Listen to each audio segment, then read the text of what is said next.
স্বাগতম জানাচ্ছি বাংলাভিউ সরাসরি সম্প্রচারে। স্টুডিও থেকে আপনাদের সাথে যুক্ত হয়েছি আমি শ্রাবণী তালুকদার।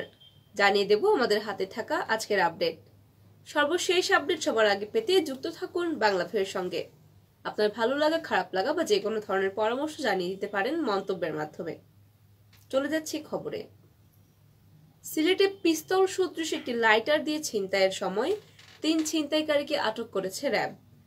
রবিবার তাদেরকে আদালতের মাধ্যমে কারাগারে প্রেরণ করা হয়েছে এবং ঘটনাটি নিশ্চিত করেছেন জালালাবাদ থানার ওসি সাইফুল ইসলাম। আটককৃতদের একজনের বাসা সুনামগঞ্জে এবং বাকি 2 জনের বাসা সিলেটেই। মামলায় অজ্ঞাত আরো 5-6 জনকে আসামি করে মামলা দায়ের করা হয়েছে।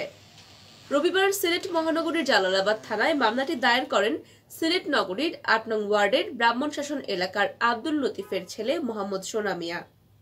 মামলার এছাড়া তিনি উল্লেখ করেছেন, শনিবার রাত 9:20 দিকে তিনি একটি মেসের কাছে তার আত্মীয়র বাসার দিকে যাচ্ছিলেন।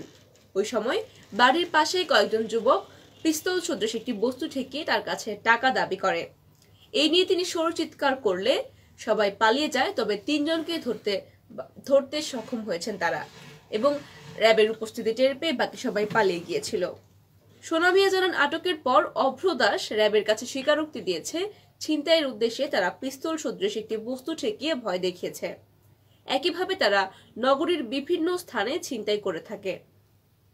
জালালাবাদ থানার ওসি সাইফুল ইসলাম জানিয়েছেন, উদ্ধারের পর দেখা গেছে পিস্তল সদৃশ বস্তুটি আসলে একটি লাইটার। এটি প্রদর্শন করে আগ্নেয়াস্ত্রের ভয় দেখিয়ে এই দুর্বৃত্তরা ছিনতাই করত।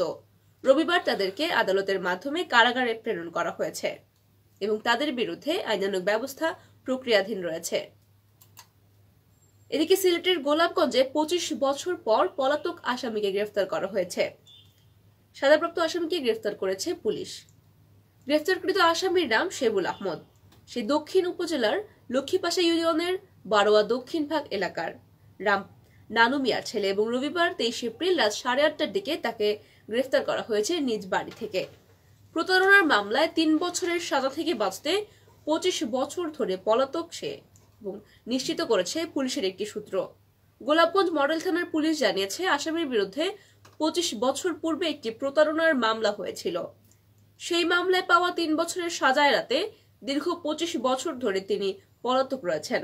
অবশেষে গোপন সংবাদের ভিত্তিতে উপপরিদর্শক লুৎফুর রহমানের নেতৃত্বে একদল পুলিশ তার বাড়ি থেকে তাকে আটক করে। গোলাপগঞ্জ মডেল থানার ভারপ্রাপ্ত কর্মকর্তা মোহাম্মদ রফিকুল ইসলাম গ্রেফতারের বিষয়টি নিশ্চিত করেছেন।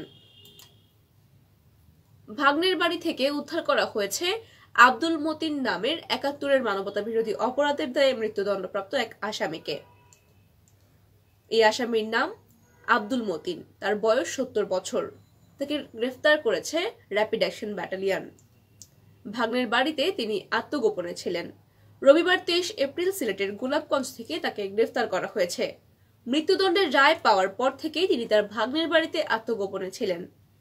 সোমবার দুপুরে রাজধানীর টিকাটুলিতে র্যাব 3-এর সদর দফতরে সংবাদ সম্মেলন করে এমন তথ্য জানানো হয়েছে। সংবাদ সম্মেলনে র্যাবের অধিনায়ক লেফটেন্যান্ট কর্নেল আরিফ মাহিউদ্দিন জানিয়েছেন, আন্তর্জাতিক অপরাধ ট্রাইব্যুনালের তদন্ত সংস্থা 2014 সালের 16 অক্টোবর আব্দুল মতিন, আব্দুল মান্নান ওরফে মনাই এবং আব্দুল আজিজ ওরফে হাবুলের বিরুদ্ধে তদন্ত শুরু করে। ওই তদন্তটি 2016 সালের 14 নভেম্বর শেষ হয়। তদন্তকালে 2016 সালের 29 ফেব্রুয়ারি ট্রাইব্যুনাল কর্তৃক তাদের বিরুদ্ধে পরোয়ানা জারি করা হয়েছিল। এরই প্রেক্ষিতে 1 মার্চ আইন শৃঙ্খলা রক্ষাকারী বাহিনী আব্দুল আজিজ ওরফে। সুপ্রিয় দর্শক শ্রোতা, আপনারা দেখছিলেন বাংলাভিউ সরাসরি সম্প্রচার। বৈদ্যুতিক গোলযোগের কারণে আমাদের সরাসরি সম্প্রচারটি এখানে শেষ করতে হচ্ছে। পরবর্তী আপডেট পেতে যুক্ত থাকুন বাংলাভিউয়ের সঙ্গে। এতক্ষণ সঙ্গে থাকার জন্য সকলকে অসংখ্য ধন্যবাদ।